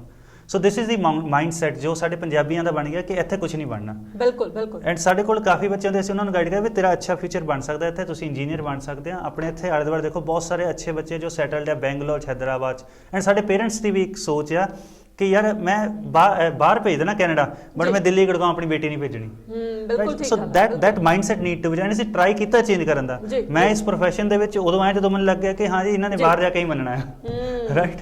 ਸੋ that mindset we need to change। ਠੀਕ ਹੈ, ਅਗਰ ਤੁਸੀਂ ਆਪਣਾ ਮਾਈਂਡਸੈਟ ਚੇਂਜ ਕਰੋਗੇ, ਆਪਣੇ ਬੱਚੇ ਨੂੰ ਕਹੋਗੇ ਫਿਊਚਰ ਇੰਡੀਆ ਦੇ ਵਿੱਚ ਪੰਜਾਬ 'ਚ ਹੈਗਾ ਆ, ਐਂਡ ਕੁਝ ਸਾਡੀ ਅਗਰ ਜੋ ਜੌਬ ਓਪਰਚੁਨਿਟੀਜ਼ ਆ ਪੰਜਾਬ 'ਚ ਆ ਜਾਣ, ਤਾਂ ਆਈ ਡੋਂਟ ਥਿੰਕ ਕਿ ਕੱਲ੍ਹ ਸ਼ਾਇਦ ਉਹ ਬਹੁਤ ਦੂਰ ਹੈ ਕਿ ਜਦੋਂ ਬੱਚੇ ਕਹੋਗੇ ਮੈਂ ਪੰਜਾਬ 'ਚ ਹੀ ਰਹਿਣਾ ਹੈ। ਜੀ ਜੀ ਬਿਲਕੁਲ ਠੀਕ ਤੁਸੀਂ ਕਿਹਾ। ਤੇ ਇੱਕ ਸਵਾਲ ਜਿਹੜਾ ਜਸਪ੍ਰੀਤ ਸਿੰਘ ਜੀ ਦਾ ਸੀ ਲੁਧਿਆਣਾ ਤੋਂ, ਉਹਨਾਂ ਨੇ ਸਵਾਲ ਸਾਨੂੰ ਭੇਜਿਆ ਸੀ ਕਿ ਮੇਰੇ ਸਟੱਡੀ ਦੇ ਵਿੱਚ +2 ਦੇ ਬਾਅਦ 2 ਸਾਲ ਦਾ ਗੈਪ ਪੈ ਚੁੱਕਿਆ, ਮੈਂ 2 ਸਾਲ ਮੈਂ ਕੁਝ ਨਹੀਂ ਕੀਤਾ, ਮੈਂ ਫ੍ਰੀ ਰਿਹਾ, ਤੇ ਹੁਣ ਜੇ ਮੈਂ ਕੈਨੇਡਾ ਦਾ ਸਟੱਡੀ ਵੀਜ਼ਾ ਅਪਲਾਈ ਕਰਨਾ ਹੈ ਤੇ ਮੈਨੂੰ ਕੋਈ ਪ੍ਰੋਬਲਮ ਤਾਂ ਨਹੀਂ ਆਏਗੀ? ਓਕੇ, ਜੋ ਅੱਛਾ ਕੁਐਸਚਨ ਹੈ ਕਿਉਂਕਿ ਗੈਪ ਦੀ ਗੱਲ ਅਕਸਰ, ਸੋ +2 ਤੋਂ ਬਾਅਦ 2 ਇਅਰਸ ਦਾ ਗੈਪ ਜਸਟੀਫਾਈਡ ਹੁੰਦਾ ਹਮੇਸ਼ਾ। ਜੇ 2 ਇਅਰ ਤੋਂ ਜ਼ਿਆਦਾ ਆ ਦੈਨ ਆਪਾਂ ਨੂੰ ਸੋਚਣਾ ਪੈਂਦਾ ਕਿ ਉਸ ਨੂੰ ਕਿਸ ਤਰ੍ਹਾਂ ਆਪਾਂ ਔਨ ਪੇਪਰਸ ਦਿਖਾਵਾਂਗੇ। ਠੀਕ ਹੈ, ਸੋ ਅਗਰ 2 ਇਅਰਸ ਆਇਲਸ ਕਰੋ, ਅੱਛੇ ਬੈਂਡਸ ਲਓ, 2 ਇਅਰਸ ਦੇ ਵਿੱਚੋਂ ਕੁਝ ਆਇਲਸ ਪ੍ਰੈਪਰੇਸ਼ਨ ਦੇ ਵਿੱਚ ਚਲਾ ਜਾਏਗਾ and it's good to go. ਠੀਕ ਹੈ, ਇਨ ਕੇਸ ਕਿ ਲੱਗ ਰਿਹਾ ਵੀ ਜੇ ਤੁਹਾਡਾ ਆਇਲਸ ਨੂੰ ਹੋਰ 6 ਮਹੀਨੇ ਲੱਗ ਰਿਹਾ, then certainly simultaneously you can join some computer course and computer course ਦਾ ਸਰਟੀਫਿਕੇਟ ਨਾਲ ਲੱਗ ਜਾਏਗਾ। ਆਇਲਸ ਦੀ ਤਿਆਰੀ ਲੱਗ ਰਹੀ ਤਾਂ 2.5 ਇਅਰਸ ਵੀ ਮੈਨੇਜ ਹੋ ਜਾਏਗਾ ਨਾਲ।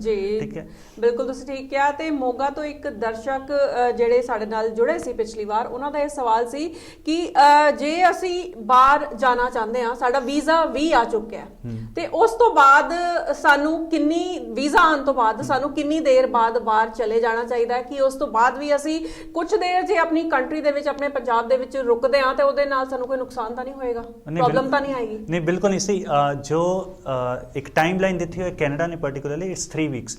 ਸੋ ਜਦੋਂ ਤੁਹਾਡਾ ਵੀਜ਼ਾ ਤੁਹਾਡਾ ਕੋਰਸ ਸਟਾਰਟ ਹੋ ਰਿਹਾ ਹੈ, ਜੀ ਜੀ, ਫੋਰ ਐਗਜ਼ਾਮਪਲ 1 ਅਪ੍ਰੈਲ ਨੂੰ ਕੋਰਸ ਸਟਾਰਟ ਹੋ ਰਿਹਾ ਹੈ, ਤਾਂ ਤੁਸੀਂ 3 ਵੀਕ ਪਹਿਲਾਂ ਜਾ ਸਕਦੇ ਹੋ। So 3 weeks is a genuine time ਜੋ ਤੁਸੀਂ ਲੈਂਡ ਕਰ ਸਕਦੇ ਹੋ। ਜੇ ਤੁਹਾਡਾ 2 ਮਹੀਨੇ ਪਹਿਲਾਂ ਵੀਜ਼ਾ ਆ ਗਿਆ, ਤੁਸੀਂ ਆਰਾਮ ਨਾਲ ਰੁਕੋ, 3 ਮਹੀਨੇ ਪਹਿਲਾਂ ਚੱਲ ਜਾਓ। ਬਟ ਆਪਣੇ ਇੱਥੇ ਬੱਚਿਆਂ ਦੀ ਮੈਂਟੈਲਿਟੀ ਹੈ ਮੇਰਾ ਅੱਜ ਵੀਜ਼ਾ ਲੱਗਾ ਮੈਂ ਕੱਲ੍ਹ ਨੂੰ ਚੱਲ ਜਾਵਾਂ। ਬਿਲਕੁਲ ਠੀਕ ਗੱਲ। ਅਮਨ ਜੀ, ਤੁਹਾਡੀ ਤਾਰੀਫ ਦੇ ਵਿੱਚ ਇੱਕ ਕਮੈਂਟ ਆਇਆ ਕਿ Aman ji you have also good sense of humour. Thank you so much, ਸ਼ੁਕਰੀਆ। ਕਮੈਂਟ ਕੀਤਾ ਹੈ ਵਿਕਾਸ ਮੋਂਗੀਆ ਜੀ ਨੇ। ਜੀ ਥੈਂਕ ਯੂ ਸੋ ਮਚ ਵਿਕਾਸ ਜੀ, ਥੈਂਕ ਯੂ ਸੋ ਮਚ। ਆਪਣੀ ਗੱਲਬਾਤ ਨੂੰ ਅੱਗੇ ਵਧਾਉਂਦੇ ਆ ਕਿ ਲਗਾਤਾਰ ਇਹਨਾਂ ਤੋਂ ਅੱਜ ਜਾਣ ਰਹੇ ਹਾਂ ਕਿ ਜੇ ਰਿਫਿਊਜ਼ਲ ਦਾ ਕੇਸ ਹੈ ਤੇ ਉਹਨੂੰ ਕਿੱਦਾਂ ਹੈਂਡਲ ਕਰਨਾ ਹੈ, ਕਿੱਦਾਂ ਮੈਨੇਜ ਕਰਨਾ ਹੈ। ਤੇ ਇੱਕ ਸਵਾਲ ਮੇਰੇ ਮਨ ਦੇ ਵਿੱਚ ਇਹ ਆ ਰਿਹਾ ਹੈ ਕਿ ਉਹ ਥੋੜਾ ਜਿਹਾ ਹਟ ਕੇ ਹੈ ਨਾ, ਜਦੋਂ ਬੱਚਾ ਇੱਕ ਵਾਰੀ ਕੈਨੇਡਾ ਪਹੁੰਚ ਗਿਆ, ਉੱਥੋਂ ਜਾ ਕੇ ਉਹਨੂੰ ਪਤਾ ਹੈ ਕਿ ਹੁਣ ਜੋ ਕਿ ਇੱਕ ਸੋਚ ਲੈ ਕੇ ਜਾਂਦੇ ਨੇ ਕਿ ਅਸੀਂ ਫੀਸ ਵੀ ਨਹੀਂ ਘਰੋਂ ਮੰਗਾਣੀ, ਫੀਸ ਵੀ ਹੁਣ ਅਸੀਂ ਆਪੇ ਕੱਢਣੀ ਹੈ, ਅਸੀਂ ਪੜ੍ਹਨਾ ਵੀ ਹੈ, ਤੇ ਉਸ ਵੇਲੇ ਬੱਚੇ ਕੰਮ ਉੱਥੇ ਜਾ ਕੇ ਜ਼ਿਆਦਾ ਕਰਦੇ ਨੇ, ਕਈ ਵਾਰੀ ਕਲਾਸਿਸ ਮਿਸ ਕਰਦੇ ਨੇ, ਤੇ ਉੱਥੇ ਜਾ ਕੇ ਜੇ ਉਹ ਕਲਾਸਿਸ ਮਿਸ ਕਰਦੇ ਨੇ ਤੇ ਇਹਦੇ ਨਾਲ ਕੀ ਨੁਕਸਾਨ ਹੋ ਸਕਦਾ ਉਹਨਾਂ ਦਾ? ਦੇਖੋ, ਇਹ ਚੀਜ਼ ਮੈਂ ਆਪਣੇ ਜਿੰਨੇ ਵੀ ਸਟੂਡੈਂਟਸ ਅਸੀਂ ਭੇਜਦੇ ਉਹਨਾਂ ਨੂੰ ਬੜੇ ਕਲੀਅਰਲੀ ਸਮਝਾ ਕੇ ਭੇਜਦੇ, ਜੋ ਤੁਹਾਡਾ ਵੀਜ਼ਾ ਉਹ ਸਟੱਡੀ ਵੀਜ਼ਾ ਹੈ। ਅਗਰ ਤੁਸੀਂ ਸਟੱਡੀ ਨਹੀਂ ਕਰੋਗੇ ਉੱਥੇ ਜਾ ਕੇ ਦੈਨ ਯੂ ਨੀਡ ਟੂ ਸਫਰ, ਬਿਕੋਜ਼ ਜਦੋਂ ਤੁਸੀਂ PR ਦੀ ਫਾਈਲ ਲਗਾਉਣੀ ਹੈ, ਤੁਹਾਡੀ ਉਹ ਸਟੱਡੀ ਦੇ ਸਰਟੀਫਿਕੇਟਸ ਲੱਗਣੇ, ਤੁਹਾਡੀ ਗ੍ਰੇਡ ਸ਼ੀਟ ਨਾਲ ਲੱਗਣੀ ਹੈ, ਤੁਹਾਡਾ ਉੱਥੇ ਦਾ ਵਰਕ ਐਕਸਪੀਰੀਅੰਸ ਲੱਗਣਾ ਹੈ। ਠੀਕ ਹੈ, ਅਗਰ ਸਟੱਡੀ ਹੀ ਨਹੀਂ ਕਰੋਗੇ ਜਾਂ ਉਹਨੂੰ ਮਿਸ ਕਰੋਗੇ you are going to suffer. ਠੀਕ ਹੈ, so initial stage of career it's about learning. ਇਹ ਅਸੀਂ ਹਰ ਜਗ੍ਹਾ ਇਹ ਕਹਿੰਦੇ initial stage is about learning. ਤੁਸੀਂ ਸਿੱਖੋ ਜਿੰਨਾ ਸਿੱਖ ਸਕਦੇ ਆ, ਪੜ੍ਹੋ ਉਹਨੂੰ, ਠੀਕ ਹੈ, then earning. Earning comes afterward. हाँ, साढ़े पंजाबियों ਦੇ ਵਿੱਚ ਇਹ ਹੈ ਕਿ ਅਸੀਂ ਜਾ ਕੇ ਫੀਸ ਨਹੀਂ ਮੰਗਵਾਉਣੀ ਹੁੰਦੀ, ਜੀ। ਬਟ ਆਈ ਥਿੰਕ ਤੁਹਾਡੀ 1 ਸਾਲ ਦੀ ਫੀਸ ਗਈ ਆ, 1 ਸਾਲ ਦੇ ਐਕਸਪੈਂਸ ਗਏ ਆ। ਅਗਰ ਤੁਸੀਂ ਲੀਗਲ ਕੰਮ ਵੀ 20 ਘੰਟੇ ਜੋ ਹਫਤੇ ਦੇ 20 ਘੰਟੇ ਉਹ ਕਰ ਰਹੇ ਆ, you will be able to survive. ਤੁਸੀਂ ਆਪਣੀ ਫੀਸ ਦਾ ਕੁਝ ਪਾਰਟ ਕੱਢ ਹੀ ਲੈਂਦੇ ਹੋ, ਠੀਕ ਹੈ। ਐਂਡ ਹੁਣ ਕੋਵਿਡ ਦੌਰਾਨ ਆਨਲਾਈਨ ਕਲਾਸਿਸ ਚੱਲ ਰਹੀਆਂ, ਤਾਂ ਜ਼ਿਆਦਾਤਰ ਬੱਚੇ ਆਈ ਮੀਨ ਸਾਰੀ ਫੀਸ ਕੱਢ ਰਹੇ ਆਰਾਮ ਦੇ ਨਾਲ। ਜੀ ਤੇ ਪ੍ਰੀਤੀ ਜਿਹੜੇ ਕਿ ਅੰਮ੍ਰਿਤਸਰ ਤੋਂ ਹੈ, ਉਹਨਾਂ ਦਾ ਇਹ ਸਵਾਲ ਸੀ ਕਿ ਜੇ ਮੇਰੇ ਵੱਡੇ ਬ੍ਰਦਰ ਬਾਹਰ ਨੇ, ਉਹਨਾਂ ਨੂੰ 5 ਸਾਲ ਹੋ ਚੁੱਕੇ ਨੇ, ਉਹ ਕੈਨੇਡਾ ਦੇ ਵਿੱਚ ਸੈਟਲ ਨੇ, ਉਹਨਾਂ ਨੂੰ PR ਵੀ ਮਿਲ ਚੁੱਕੀ ਹੈ, ਕਿ ਇਹਦੇ ਨਾਲ ਮੈਨੂੰ ਕੋਈ ਬੈਨੀਫਿਟ ਹੋਏਗਾ? ਸੀ ਜੋ ਤੁਹਾਡੇ ਸਟੱਡੀ ਬੇਸ ਦੇ ਉੱਤੇ ਜਾਣਾ ਆ, ਉਹਦੇ ਵਿੱਚ ਇਹਦਾ ਕੋਈ ਰੋਲ ਨਹੀਂ, ਬਟ ਜਦੋਂ ਤੁਸੀਂ PR ਦੀ ਐਪਲੀਕੇਸ਼ਨ ਫਾਈਲ ਕਰੋਗੇ, ਠੀਕ ਹੈ, ਉਹਦੇ ਵਿੱਚ ਉਹਦੇ ਪੁਆਇੰਟਸ ਲੱਗਦੇ ਆ 5 to 10 points, because I am study visa expert, so I think 5 points ਲੱਗਦੇ ਆ PR ਦੇ ਲਈ। ਔਰ ਸਟੱਡੀ ਬੇਸ ਦੇ ਲਈ ਤੁਹਾਡੇ ਇੱਥੇ ਦੇ ਕ੍ਰੈਡੈਂਸ਼ੀਅਲਸ, ਤੁਹਾਡਾ ਲੈਟਰ ਆਫ ਐਕਸਪਲੇਨੇਸ਼ਨ, ਤੁਹਾਡੇ ਜੋ ਕੋਰਸ ਹੈ ਉਹ ਰੈਲੇਵੈਂਟ ਹੋਣਾ ਚਾਹੀਦਾ, ਇਹਨਾਂ ਚੀਜ਼ਾਂ ਦੇ ਬੇਸਿਸ ਦੇ ਉੱਤੇ ਸਟੱਡੀ ਵੀਜ਼ਾ ਪ੍ਰੋਸੈਸ ਹੋਏਗਾ। ਜੀ ਤੇ ਇੱਕ ਸਵਾਲ ਜਿਹੜਾ ਹੋਰ ਆਇਆ ਹੈ ਕਿ ਦਰਸ਼ਕ ਪੁੱਛ ਰਹੇ ਨੇ ਕਿ ਅਮਨ ਜੀ, ਅੱਜ ਕੱਲ ਜਿਹੜੇ ਫੰਡਸ ਸ਼ੋ ਕਰਨ ਦੇ ਲਈ ਫੇਕ ਟ੍ਰਾਂਜੈਕਸ਼ਨਸ ਕੀਤੀਆਂ ਜਾਂਦੀਆਂ ਨੇ, ਇੱਕ ਟ੍ਰੈਂਡ ਬਣ ਗਿਆ ਹੈ, ਇਹਦਾ ਕੀ ਇਫੈਕਟ ਬਣਦਾ ਹੈ? ਬਚੋ ਇਹ ਤੋਂ ਬਚੋ, ਬਿਕੋਜ਼ ਅਸੀਂ ਸਾਰਿਆਂ ਨੂੰ ਇਹੀ ਗਾਈਡ ਕਰਦੇ ਹਾਂ ਕਿ ਤੁਸੀਂ ਆਪਣੇ ਫੰਡਸ ਨੂੰ ਜਦੋਂ ਫੇਕ ਸ਼ੋ ਕਰਦੇ ਆ, ਜੀ ਐਂਡ ਬਹੁਤ ਸਾਰੇ ਏਜੰਟਸ ਉਹਦੇ ਵਿੱਚ ਹੈਲਪ ਕਰਦੇ ਆ, then that is not genuine. ਜੋ ਜੈਨੂਇਨ ਨਹੀਂ ਹੈ ਉਹ ਹਮੇਸ਼ਾ मतलब फेक ही रहेगी। सो अगर कभी कोई चीज़ गलत होती है तो वी हैव सीन गाइस जिन्होंने 10-10 साल के बैन लग गया, 5-5 साल के बैन लग गया। सो इस चीज़ तो वजह try to bring genuine funds, so fake वाल डॉक्यूमेंटेशन वाल या फंड्स वाल ना जाओ। जी ਅਮਨਦੀਪ ਸਿੰਘ ਜੀ, ਤੁਸੀਂ ਪੰਜਾਬ 1 TV ਦੇ ਸਟੂਡੀਓ ਦੇ ਵਿੱਚ ਆਏ ਇਮੀਗ੍ਰੇਸ਼ਨ ਅਪਡੇਟਸ ਪ੍ਰੋਗਰਾਮ ਦੇ ਵਿੱਚ, ਬਹੁਤ ਵਧੀਆ ਇਨਫੋਰਮੇਸ਼ਨ ਤੁਸੀਂ ਦਿੱਤੀ, ਤੁਹਾਡਾ ਬਹੁਤ ਬਹੁਤ ਸ਼ੁਕਰੀਆ। Thank you so much Mika, thank you Punjab 1 TV। And ਅਗਰ ਤੁਹਾਡੀਆਂ ਵੀ ਕੋਈ ਕੁਇਰੀਜ਼ ਹੈ, ਤੁਸੀਂ ਪਨੀਸ਼ੀਆ ਦੇ ਵਿੱਚ ਸਾਡਾ ਨੰਬਰ ਜੋ ਸ਼ਾਇਦ ਨੀਚੇ ਫਲੈਸ਼ ਹੋ ਰਿਹਾ 9876 91220 डायरेक्टली कॉल करके अपनी गाइडेंस ले सकते हो स्टडी वीज़ा ले। थैंक यू सो मच, शुक्रिया।